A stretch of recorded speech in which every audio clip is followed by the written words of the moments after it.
From JBS Studios in Greater New York, this is the JBS News Update with Teisha Bader. I'm Teisha Bader with the JBS News Update for Thursday, January the 5th, 2017.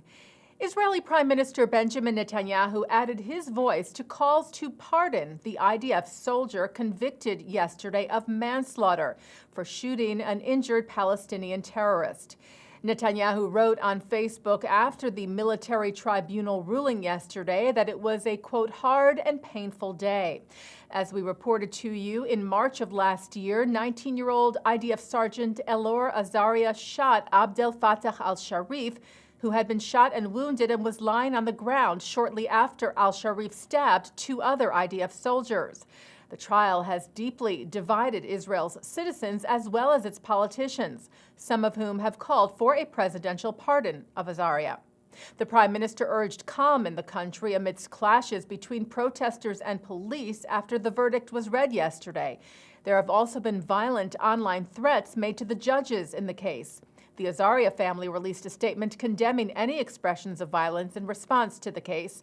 And Netanyahu wrote, "I urge all citizens to act responsibly toward the IDF, the officers, and the IDF chief." He said IDF soldiers are our sons and daughters, and they must remain above all conflict, adding, "I support pardoning Elor Azaria." Azaria is scheduled to be sentenced on January the 15th, and his lawyers plan to appeal.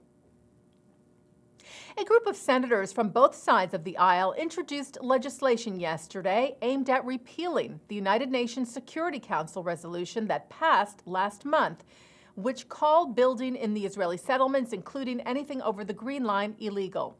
The bill passed after the United States chose not to exercise its veto. The bill introduced yesterday condemns the UN resolution, calling it anti-Israel, and demanding that it be, quote, repealed or fundamentally altered. It also calls for the U.S. to reject efforts made by outside parties to dictate a solution on the Israeli-Palestinian conflict, and it demands that the U.S. make sure that no action is taken at the upcoming Middle East Peace Summit set to take place in Paris on January the 15th. The resolution was co-sponsored by Democratic Senator New York's Chuck Schumer, Democratic Senator Ben Cardin of Maryland, and Republican Florida Senator Marco Rubio.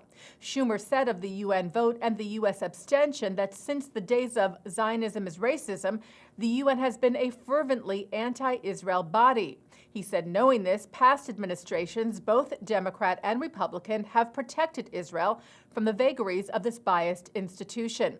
Schumer said that, unfortunately, by abstaining on the recent resolution, the current administration did not follow in that path. Schumer said this Senate resolution reaffirms that peace must come through direct negotiations in order to achieve a sustainable two-state solution. A swastika was found spray-painted on a sign on the Cincinnati campus of the Hebrew Union College Jewish Institute of Religion on Tuesday.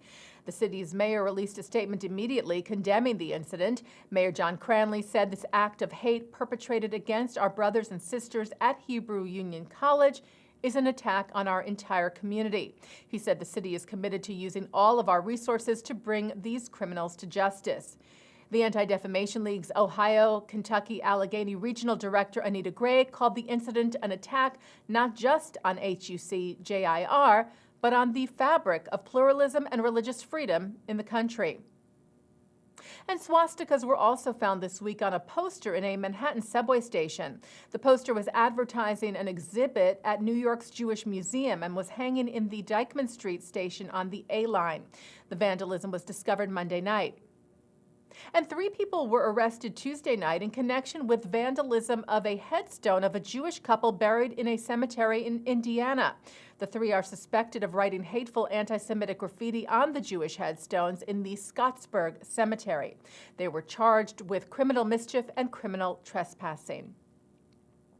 And taking a look now at our programming for tonight on JBS for Thursday, January the 5th. At 7 o'clock, former Israeli Ambassador Danny Ayalon speaks with Professor Thane Rosenbaum on the truth about Israel. At 8, Aluf Ben of Haaretz speaks at the Jewish Federation of North America's General Assembly. At 9, a L'chaim classic as Mark Golub sits down with Yiddish Theater's Zalman Mlotek, and at 10, a program on Yiddish humor. And coming up right after this newscast tonight at 6:30, Senior Fellow for Middle Eastern Studies, Council on Foreign Affairs Elliot Abrams discusses the U.S. abstention in the Security Council and John Kerry's justification with Mark Golub on tonight's In the News.